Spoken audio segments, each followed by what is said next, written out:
Sex abuse, sex addiction, NPD, dan AD atau AD, fakta, diagnosa, dan solusi untuk masyarakat yang lebih baik. Kenapa seseorang bisa kecanduan seks, menjadi pelaku pelecehan seksual, atau bahkan terjebak dalam gangguan kepribadian seperti NPD dan AD? Apa yang terjadi pada otak mereka? Dan yang paling penting, bagaimana kita bisa membantu? Jangan lewatkan fakta penting ini, karena solusinya bisa menyelamatkan kehidupan. Selamat datang di video edukasi kita hari ini. Topik yang akan kita bahas sangat penting bagi kesehatan mental, keluarga, dan masyarakat kita: sex abuse, sex addiction, dan bagaimana gangguan neurologi seperti Narcissistic Personality Disorder atau NPD dan ADHD dapat memengaruhi perilaku ini. Masalah ini seringkali disalahpahami sehingga banyak korban tidak mendapatkan bantuan yang layak, sementara pelaku terus mengulangi perilaku tanpa memahami akar masalah mereka. Hari ini kita akan mempelajari fakta ilmiah di balik perilaku ini, memahami dampaknya pada otak dan kepribadian, serta menemukan solusi untuk menciptakan masyarakat yang lebih sehat dan empati. Jadi, mari kita mulai perjalanan ini bersama untuk memahami dan membantu mereka yang membutuhkan. Dampak pada korban dan pelaku. Pelecehan seksual meninggalkan luka yang mendalam, terutama bagi para korban. Trauma seringkali tidak terlihat secara fisik, tetapi dampaknya terasa nyata dalam kehidupan mereka. Bayangkan seorang perempuan yang terus-menerus merasa cemas, takut saat berada di ruang tamu rumahnya sendiri. Trauma membuatnya terjebak dalam rasa tidak aman, bahkan di tempat yang seharusnya paling nyaman. Sementara itu, seorang anak yang menjadi korban sering merasa terasing. Duduk sendiri di pojok sekolah, ia kehilangan kepercayaan pada orang-orang di sekitarnya. Gangguan ini tidak hanya memengaruhi kesehatan mental mereka, tetapi juga fungsi otak. Penurunan volume hipocampus dan aktivitas berlebihan pada amigdala membuat mereka sulit mengelola emosi dan rasa takut. Di sisi lain, pelaku seringkali menghadapi disfungsi neurologis yang signifikan. Mereka terlihat gelisah dan impulsif, menunjukkan gangguan kontrol diri yang diakibatkan oleh penurunan aktivitas di lobus frontalis. Ini adalah siklus yang menyakitkan, yang melukai bukan hanya korban tetapi juga masyarakat. Statistik global dan lokal di seluruh dunia, pelecehan seksual dan kecanduan seksual telah menjadi isu yang semakin mengkhawatirkan. Data dari World Health Organization (WHO) menunjukkan bahwa 1 dari 3 perempuan di dunia mengalami kekerasan fisik atau seksual setidaknya sekali dalam hidupnya.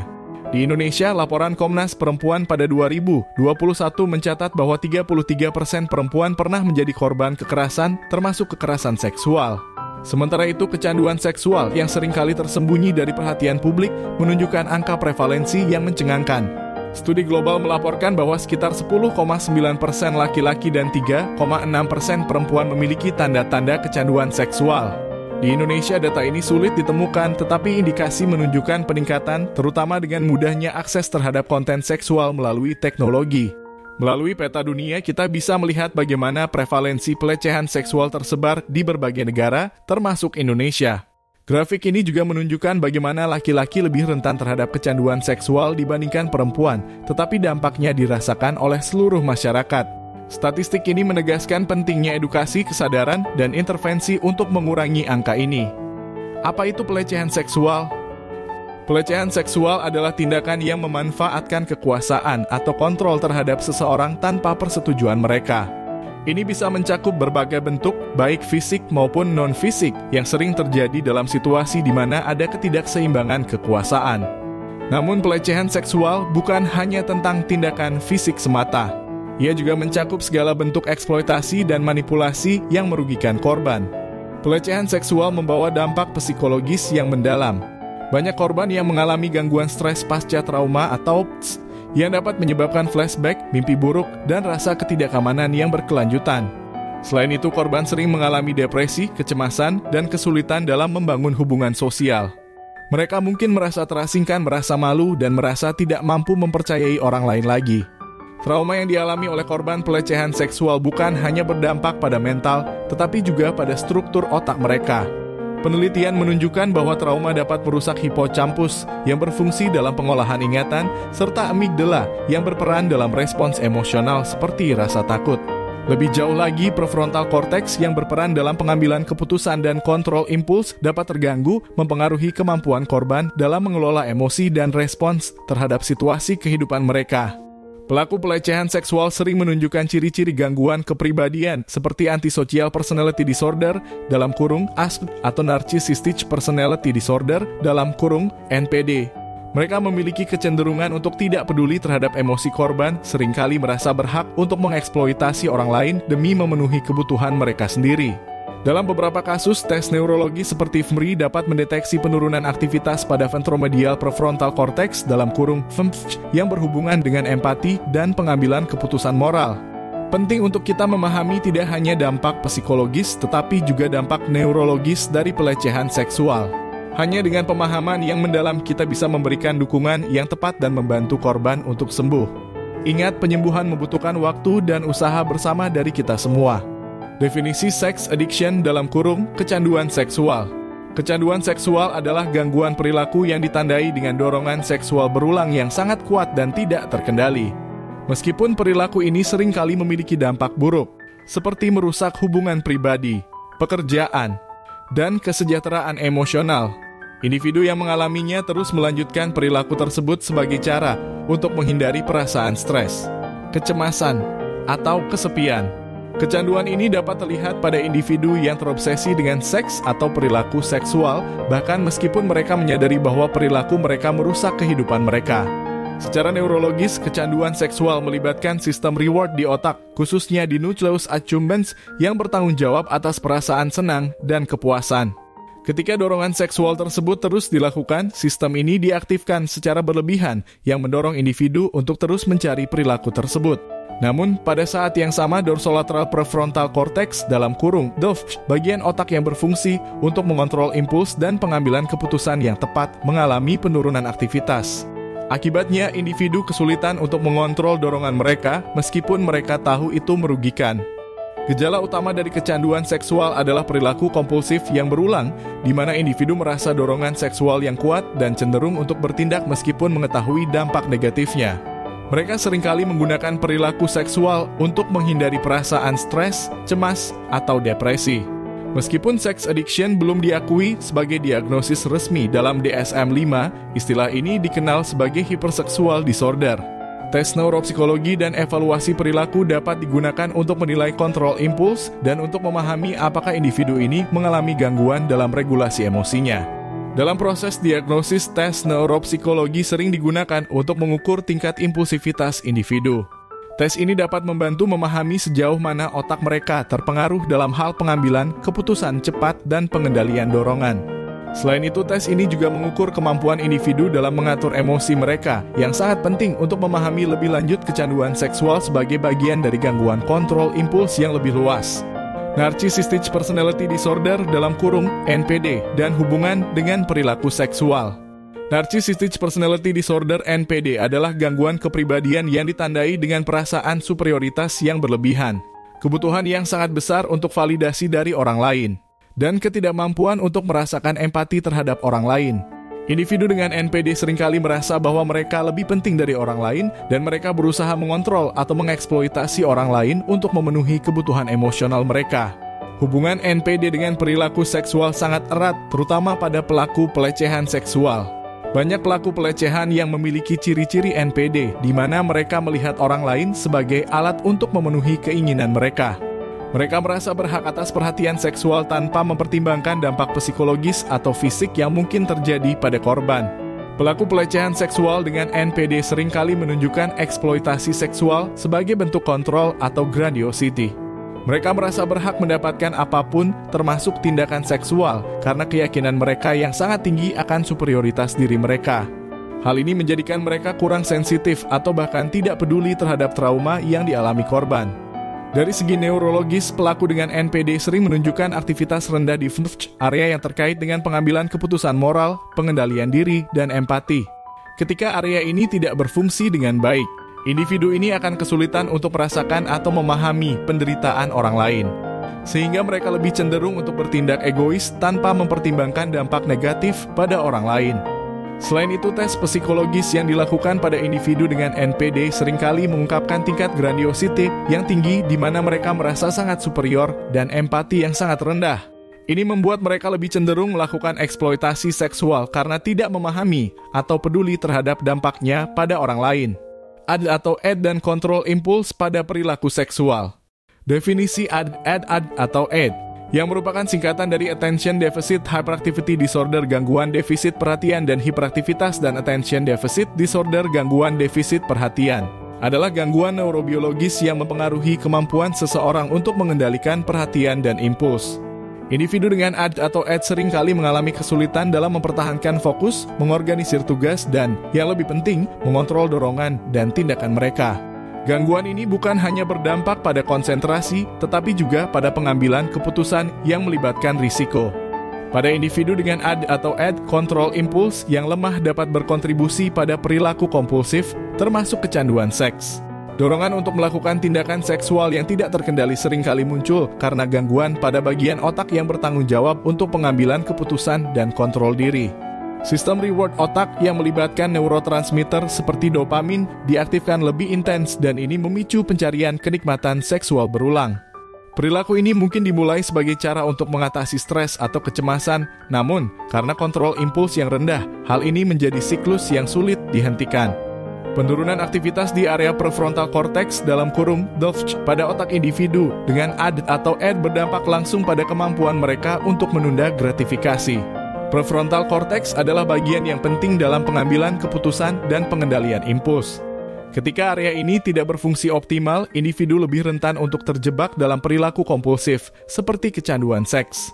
Selain itu, konektivitas yang buruk antara prefrontal cortex dan sistem limbik yang mengatur emosi menyebabkan kesulitan dalam mengelola respons emosional yang dipicu oleh dorongan seksual. Diagnosis ADD atau ADD dilakukan melalui serangkaian tes psikologis dan neurokognitif untuk menilai sejauh mana gangguan perhatian dan kontrol impuls mempengaruhi kehidupan sehari-hari seseorang. Tes neuropsikologis dapat mengidentifikasi kesulitan dalam mempertahankan perhatian serta masalah dalam kontrol impuls. Pemeriksaan fMRI juga dapat digunakan untuk menganalisis aktivitas otak, mengidentifikasi apakah ada penurunan aktivitas pada prefrontal cortex atau gangguan konektivitas dengan sistem limbik. Lobus frontalis adalah bagian otak yang sangat penting untuk pengendalian perilaku kita sehari-hari. Terutama di area prefrontal cortex kita bisa mengendalikan impuls, membuat keputusan moral, dan merasakan empati terhadap orang lain.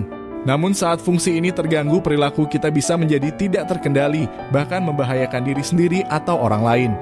Namun ketika bagian dari lobus frontalis seperti ventromedial prefrontal cortex dan dorsolateral prefrontal cortex (DOFC) mengalami disfungsi, kita bisa melihat perubahan perilaku yang signifikan. Misalnya, seseorang yang mengalami gangguan pada area ini mungkin akan kesulitan mengendalikan impuls, merasakan empati, atau menilai risiko dari tindakannya. Ini bisa menyebabkan perilaku seksual yang tidak terkendali dan kurangnya rasa bersalah atau empati terhadap orang lain. Kontrol impuls yang baik sangat penting dalam menjaga keseimbangan dalam interaksi sosial. Ketika seseorang tidak dapat mengendalikan dorongan mereka, baik secara seksual maupun emosional, mereka berisiko melakukan tindakan yang merugikan orang lain. Disfungsi pada lobus frontalis juga menyebabkan berkurangnya empati, yaitu kemampuan untuk merasakan dan memahami perasaan orang lain. Ini membuat seseorang lebih cenderung untuk mengeksploitasi orang lain tanpa merasa bersalah. Untuk mendeteksi disfungsi pada lobus frontalis, para ahli menggunakan teknologi canggih seperti fMRI (Functional MRI). fMRI membantu memantau aktivitas otak secara real-time dan dapat menunjukkan area mana yang mengalami gangguan, terutama di prefrontal cortex.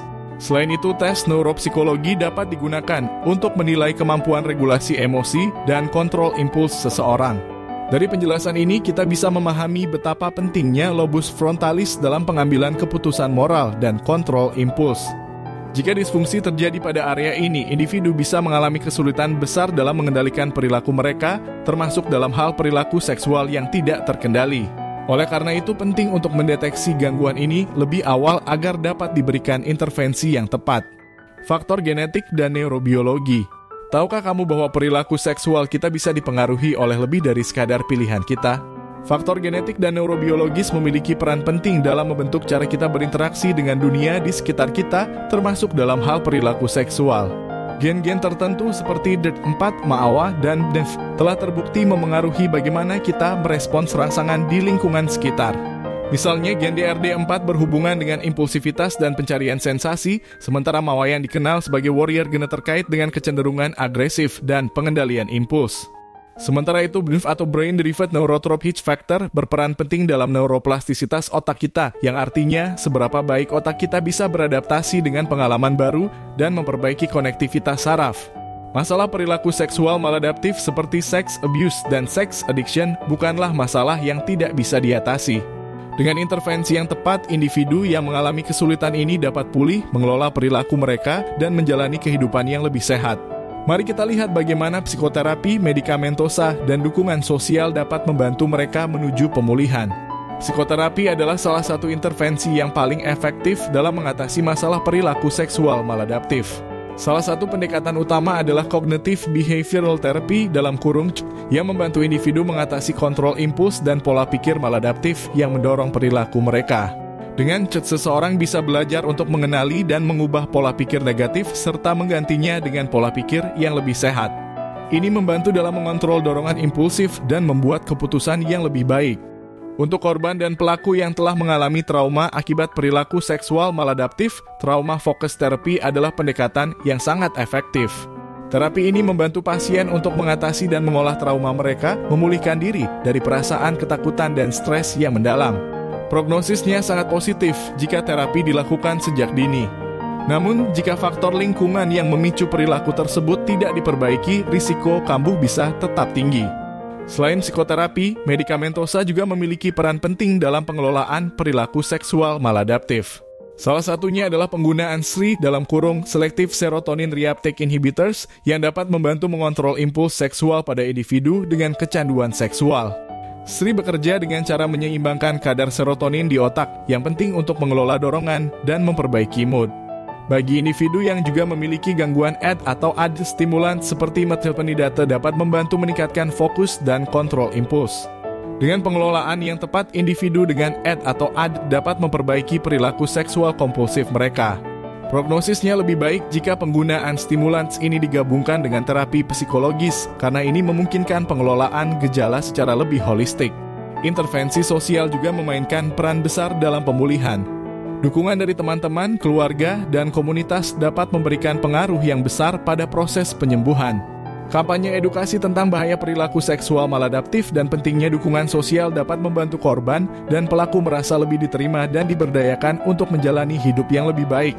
Prognosis untuk pemulihan sangat bergantung pada sejauh mana individu dapat menghindari pemicu lingkungan yang dapat mengulang perilaku tersebut. Dalam banyak kasus, dengan terapi yang tepat dan dukungan sosial yang berkelanjutan, individu bisa mengurangi kecenderungan untuk kembali ke perilaku lama. Namun, jika faktor lingkungan seperti akses mudah ke konten seksual eksplisit atau stres yang berkelanjutan tidak diatasi, risiko kambuh tetap ada. Terapi neurofeedback juga semakin populer dalam mengatasi gangguan kontrol impuls dan perilaku seksual maladaptif. Ini membantu individu mengatur gelombang otak mereka dan memperbaiki konektivitas antara prefrontal cortex dan sistem limbik yang sangat penting dalam pengelolaan emosi dan impuls.